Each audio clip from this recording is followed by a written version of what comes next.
Hey guys, and welcome to the Working Money Channel. $2.2 billion of institutional money flows have gone into crypto products amidst election euphoria. Yeah, people are feeling it. This courtesy of Michael Branch. So guys, this is what is happening. I'm sure you guys have felt the dip, and now Bitcoin is rebounding quite significantly. As you can see here, though, according to digital asset manager CoinShares, they say that institutional investors have dropped over $2 billion into crypto products last week, and that is on the anticipation that we are going to get a favorable result in the U.S. elections. In the latest digital asset fund flows report, CoinShares says that institutional crypto investment products saw a surge in inflows to the tune of $2.2 billion on net last week. And guys, here's a quote. Digital asset investment products saw inflows of $2.2 billion last week, bringing year-to-date inflows to a record-breaking $29.2 billion. Guys, that is a record. So essentially, cryptocurrency, the crypto industry, the crypto market is seeing confidence from institutional investors, and that is an important point as we move forward. This and the recent price appreciation has now pushed total assets under management to over $100 billion for only the second time in history, matching levels seen in early June 2024, and that was in and around $102 billion. So here are the numbers down here. Weekly crypto inflows, and those numbers are moving up. The U.S. led inflow regionally with $2.2 billion, followed Germany by $1.5 billion. And here's the quote from CoinShares. We believe euphoria around the prospect of a Republican victory were the likely reasons for these inflows, as they were in the first few days of last week. As polls have turned, we saw minor outflows on Friday, highlighting how sensitive Bitcoin is to the election at the present moment. So it is becoming a bigger issue, guys, as well, I think as initially we anticipated a few years ago, certainly a few months ago. And Jim Cramer coming out saying Monday's market action suggests some trader anticipate a Harris win. So Jim Cramer's also noticing that the session's move reflects investors who feel Vice President Kamala Harris could win the presidency even as the race remains deadlocked in the polls on the eve of Election Day. He says, I'm not sure the market's right about what a Harris presidency would mean for business, but at least now we have a blueprint for what Wall Street thinks it will mean. So guys, institutions, they're betting big on crypto, but they clearly are favoring a Trump win right now. As of the time of this recording, Bitcoin is up a little bit. It did go down to roughly 66,800 yesterday. This is the daily chart. Right now, we're sitting in and around 68,800 per coin. Let me throw this on the hourly. You guys can see that inverted head and shoulders pattern formulating here. You can see that shoulder there. Boom, dip down there. And guys, we are forming that second shoulder now. We got to break through the neckline, which of course would denote officially the upward trajectory. So we do have to get up above $69,400 in order for that to play out. But it's looking like it's playing out. And, you know, considering those metrics on Election Day, that Bitcoin is the lowest you will ever see it on Election Day. After Election Day, what happens is the Bitcoin price starts moving, just keeps going higher and higher and higher. And we never see a price as low as we did on Election Day. And that was a metric. Somebody posted that on Twitter, and that was from a video I did a few days ago. So what do we have now, guys? Bitcoin flirting with all-time high, or at least it was back at the end of last month. We saw this correction to the downside. Bitcoin did correct almost 10%, 9.29%. And now we're up, guys, only down from that high, only down about 6.5%. So apparently the euphoria is kicking in. Institutional traders did take some back as Kamala was catching up in the polls. And sentiment smack dab in the middle, neutral here at 50. Bitcoin dominance is at 59.37%. Total market cap, though, that is up by 2.07%. And the volume, guys, that is up too. So crypto trading is still very active as of the time of this recording. But markets, we're not seeing too much in the way of, actually seeing prices really kind of skyrocket, at least not yet. That is for the euphoria phase, generally after the elections. In quarter 4, 2024, which is now. So November, December, we saw a little bit of that in October. But really, guys, 2025 is going to be the year where we see this thing really take off. For more information on what I'm trading this bull run, you can follow me at patreon.com/workingmoneychannel. It is only $5 a month right now. So I'm looking forward to some more updates coming up very, very soon, especially once we start seeing Bitcoin surpass that all-time high and altcoins starting to take off as well. Another forecast here from the Bernstein Institute. They're forecasting a $90,000 Bitcoin under Trump and a $50,000 Bitcoin under Harris, but ultimately $200,000 by the year 2025. So obviously these statistics, they're also demonstrating that the crypto space is favoring a Donald Trump victory. According to their latest report, a Trump victory could push Bitcoin to between 80 and 90,000 in the next few weeks following the election, while a Harris win might see the price adjust to $50,000. The analysis comes from Bernstein's team, including these analysts here. The report released on Monday suggests these price movements would be temporary reactions to the election results rather than long-term trends. So maybe if there is a Kamala Harris victory, we will have more time to accumulate some more crypto if this is in fact the case. But a Trump victory, guys, what they're saying is your bags should be packed. They should be ready to go. Take off to the moon, however you want to put it. XRP right now, as of the time of this recording, I guess I should say, is trading at just under 51 cents. No surprise there. We haven't seen anything really meaningful for many of the altcoins as of now. It's going to be Bitcoin first before we see the altcoins really kind of rally.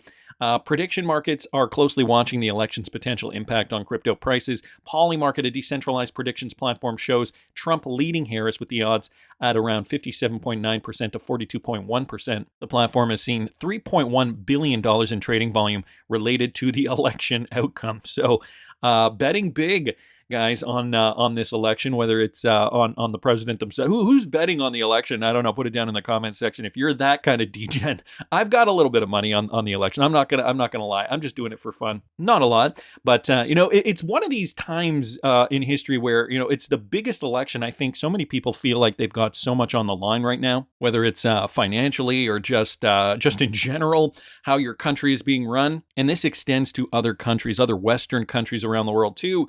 I know I've talked to some Canadians, many of them not happy with how their country is being run right now either. In Europe, in some countries, there is a little bit of change going on right now. But, the United States, that is what's going to have an impact. And so, we've got this Bernstein prediction, 80 to 90,000 under Trump and 50,000 in the short term if Kamala Harris wins.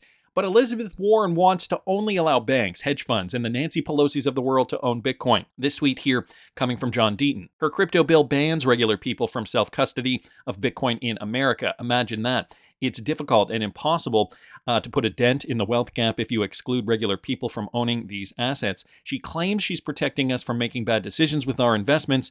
Only thing she's protecting is protecting us from building wealth because she knows what's best for us. So guys, if you're from Massachusetts, get out there, vote for John Deaton. He is the guy you want in Senate. Let's get Elizabeth Warren out of there.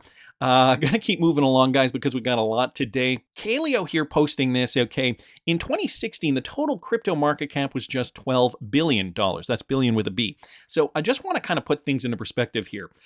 Because if we take a look at, where the market was back in 2016, a very, very different market than what we're seeing today. This is the total market cap on the daily. 2016 was 2 bull runs ago, and we were right down in here, guys. And this was the beginning of the bulls running, especially for Bitcoin. Bitcoin had a very bullish year in 2016 and 2017, but it was easier to move price at that point because market cap was so low. Obviously, even though we did retrace back in 2019 and in 2020, we were still in and around 120 billion? Yeah, that was the lowest, but it did get up just over 400 billion at the top. Today, it's more than $2.2 trillion, and we're not even at the top in 2024 yet. The weight of the decision comes with the gravity that comes from growth in this space. Previous elections, it was more of a non-issue because the boomers in office didn't really believe it had a chance of surviving and becoming what it is today. So what he's talking about here is the crypto space and how it has evolved over time. Guys, now it's more important than ever for this to become regulated, for us to make our money. It's now way too large to ignore. They realize it isn't going anywhere, and at the end of the day, money speaks. So here's the total chart again, just demonstrating how high we've gone, and guys, how high this could continue to go up in the near future for those holding XRP. I think it is important to look at other metrics too, like the XRP to Ethereum and how that bottom is in. This coming from Crypto Insight UK. Let's take a look at that for a second. It really isn't a metric that we pay too much attention to, but this is the XRP to Ethereum. Ethereum price chart, and in and around here, we're trading at 0.0002085 Ethereum to 1 XRP. The price isn't so much what's important as are these levels here. Now, as you guys can see, we're getting down very, very close to a base here, or rather we did hit a bottom level, hit a support level right down in here, where we did in fact see XRP bounce up against Ethereum. And guys, if you see in here, let me zoom in here, you guys can see we are bouncing off that level and we are starting to make our way up. So if we take a look at what happened in 2021, okay, that was back in here when XRP did see that inter-year high of about $2 per coin in 2021 at the top of the altcoin rally. We bounced off this level here. There was a little bit of noise in here before we shot up, and that was in April of 2021. So comparing XRP to other altcoins, to Ethereum, second largest cryptocurrency by market cap, we could glean some more information on where we could expect XRP to go. Potential inverse head and shoulders bottom forming.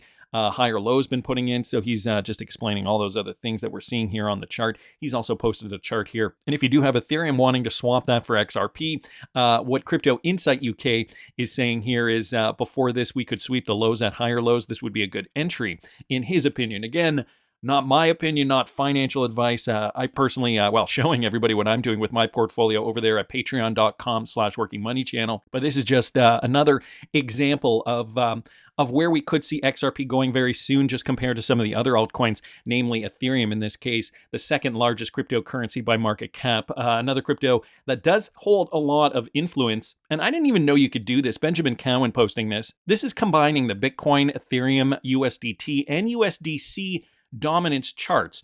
So guys, it tops out at about 82%. It's currently around 80.5. Probably one last move to around 82% before the end of the year.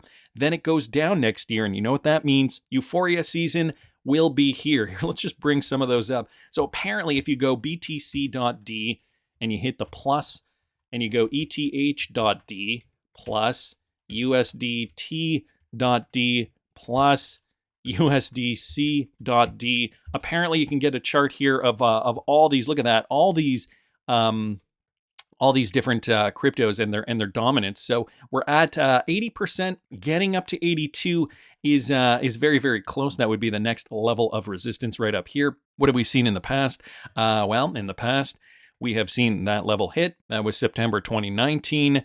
And then finally back in here, November 2020, we did wick up a little bit above that. It did go down and then boom, shot up to the beginning of the euphoria phase before everything just collapsed. And guys, this is when altcoins really saw their time in the sun. All of 2021 pretty much. So another interesting metric here. I don't know if it's going to get this high again. Again, the market is very different today than it was in the past. Nevertheless, wanted to thank Benjamin, Crypto Insight UK, Kaleo, of course, John Dean, and Michael Branch just for posting those. Now, Daniel Batten, guys, also bringing us some interesting news with regards to Cartwright, a multi-billion-dollar UK pension fund just announced a 3% Bitcoin allocation. Cartwright? Cartwright? Who remembers that little bit? Cartwright? Cartwright? Who's Cartwright? You're Cartwright. Well, Cartwright is calling on UK institutional investors to catch up with competitors worldwide in backing Bitcoin following the nation's first allocation to a DB scheme as revealed in Corporate Advisor last week. The pension specialist focused on defined benefits and hybrid schemes. They're stressing that integrating Bitcoin into pension schemes is a bold step that reflects the forward-thinking nature of the trustees involved. So they're also saying, and it's not a lot, it's a modest 3%, but they're realizing, and many of these pension funds are realizing, look, we've got to, stay competitive. We've got to keep our game up if we want to succeed in providing returns, good positive returns for our pensioners. Here's a quote: "Trustees are increasingly looking for innovative solutions to future-proof their schemes in the face of economic challenges. This Bitcoin allocation is a strategic move that not only offers diversification, but also taps into an asset class with a unique asymmetric risk-return profile. Our approach ensures that schemes can benefit from the significant potential upside, whilst limiting the potential downside. Integrating Bitcoin into a pension scheme's investment strategy is a bold step that reflects the forward-thinking nature of the trustees involved. We are proud to have led this groundbreaking move, etc., etc." And I guess many would consider this, I think, a forward-thinking approach in the right direction, considering how much positivity there is now surrounding Bitcoin, more so than back in 2022 when it was all doom and gloom and Sam Bankman-Fried was getting arrested and FTX went bankrupt, so on and so forth. Guys, you remember that? Were you here back then when the narrative was so different back in here? And now, guys, the narrative is heating up, and the elections is helping to spur that on. So much so that, caught right, they're adding Bitcoin to their fund. Okay, enough silliness. Let's move on here. Stand Charter Crypto Custody Zodia in talks to raise a $50 million round. Now, Stand Charter is a Ripple partner, and Zodia Custody, guys, I don't know if you remember, but back in late 2023, about a year ago, Standard Charter-backed Zodia Custody did partner with Ripple's institutional network, Medico. So there's two Ripple connections here through Zodia Custody and Standard Charter being an early Ripple investor. Well, they're looking to raise more money. Standard Charter's digital asset storage business, Zodia Custody, is in talks to raise a fresh round of capital as competition heats up in the growing market for crypto safekeeping. The Custody is looking to secure $50 million from investors to fuel its plans to branch out into new geographies and expand its range of products. Zodia Custody Chief Executive Officer told Bloomberg in an interview, while Zodia is currently backed by several wholesale financial firms, it's now hoping to tap a more diverse array of investors, including payment and tokenization companies. Sawyer added, Architect Partners, an advisory firm focused on crypto, is assisting with the efforts which began last month. So Zodia looking to stay competitive. The crypto custody landscape is made up of a mix of players whose roots lie in digital assets. So we know about Coinbase, they're big in the space, Anchorage Digital, as well as traditional financial services. So it's now, the new wave of financial services competing with the old school. Bank of New York Mellon Corporation, State Street, and Citigroup, some of the largest custodial banks in the world, have made initial forays into crypto custody or have expressed interest. Well, we know BNY Mellon is a Ripple partner as well. However, a lot of these companies are, they're just getting into it for the first time. We can see down here, Zodia did raise $36 million in a round led by SBI Holdings, which, again, Ripple's largest backer. Its backers also include National Bank of Australia, or National Australia Bank, and Northern Trust Corp. It is majority owned by Standard Charter and shares a name with Zodia Markets, a digital asset trading business that also counts the bank as its majority shareholder. So here you go, looking to acquire more funds. Two Ripple partners working together to improve the custody game. First things first, though, I think we do need to finally get those election results and get that crypto euphoria boom when everybody and their grandmother are talking about crypto, when we start to see the market rocking and rolling, and when you and I start to secure profits. Of course, we got a bullish setup. I mean, if Donald Trump becomes president, remember what he said at the Bitcoin 2024 conference? Listen to this. On day one, I will fire Gary Gensler and appoint a new SEC chairman. I will fire Gary Gensler. Well, I don't know if it is just a coincidence or if we are in a simulation, folks. But guys, Peppa here, Moonshilla, posted this, and this is another metric I noticed. Take a look at this chart here, the 2-month chart for XRP when Donald Trump became president in 2016. And guys, are we seeing a similar setup today? Now, again, this is not saying that this is going to happen for sure, not even if Donald Trump becomes president, but it is interesting to look at similarities on the chart. Let's take a look at the XRP chart here. And as you guys can see, I already have the fractal posted on the chart here. Now, I took that fractal from back in 2016 before XRP started really ripping, okay? So right back in here, and election 2016, it would have been somewhere in and around here, right? I guess Tuesday, November the 1st. Would that have been election day? I think somebody can probably fact check that and post it down in the comments section if you want. But look at that. So it was right in around here.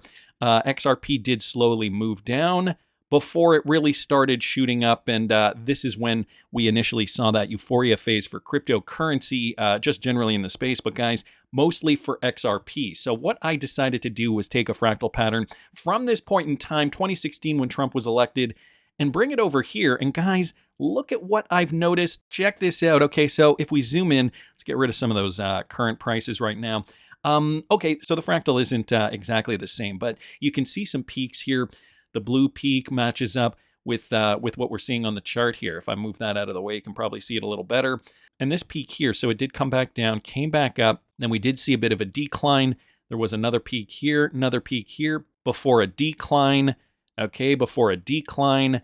And then what happened? We started moving up. Now, the interesting thing, okay, the most interesting thing about this is when we actually take a look at some of these metrics here, what you guys can see with this fractal pattern is that it does hit the same supply and demand zones, those same support and resistance levels as we did see back in 2016 and into 2017. So take a look at that. First of all, support level down in here, okay, matches up. Let me get rid of that arrow just to show you guys here. I'm just going to put another line up here. We did move up, okay, very significantly on that fractal pattern. We stalled in here, came back down. Guys, what level does that coincide with? Well, the 74, 75 cent level that we saw a couple of times in 2023, November 23 and March 2024. Okay, then we came back down back in and around here. Okay, and that matches up with this nonsense in here. We did rebound. Okay, let's take a look up here, the rebound. First, I got to say, I should probably just zoom back into here. I don't know if you guys can see that there, but there was a bit of a blip in and around here. That was another level that didn't hold for too long. But guys, if I throw a line in there, you can see that lines up very, very well with what we did see over here back in September of 2021 when XRP was trying to reach that second level of resistance before finally collapsing. So that also matches up. Check this out. We shot up once again, matching up in and around here with former all-time high, getting very, very close to that. And I know on some exchanges it was higher than on this particular exchange, the Bitstamp exchange, where it was only about $1.30. On some exchanges, XRP did go up to $3.84. On this particular fractal pattern, we have it going up to about $3.60. So guys, what could that mean if we do in fact see a Trump pump? Could we see an XRP get up to $18.82? I mean, if the Fibonacci's continue to check out, and if this is in fact perhaps a prediction, a premonition of what the future could hold. I mean, let's not forget we've already got Jim Cramer saying he thinks Kamala's going to win. Inverse Cramer indicator, anyone? God, right! I'm having too much fun this morning, but that's just my opinion. I want to hear what you guys think. Please subscribe to the channel if you haven't already. Like the video if you like the content I'm providing. I always love hearing your comments. See you in the next one, guys.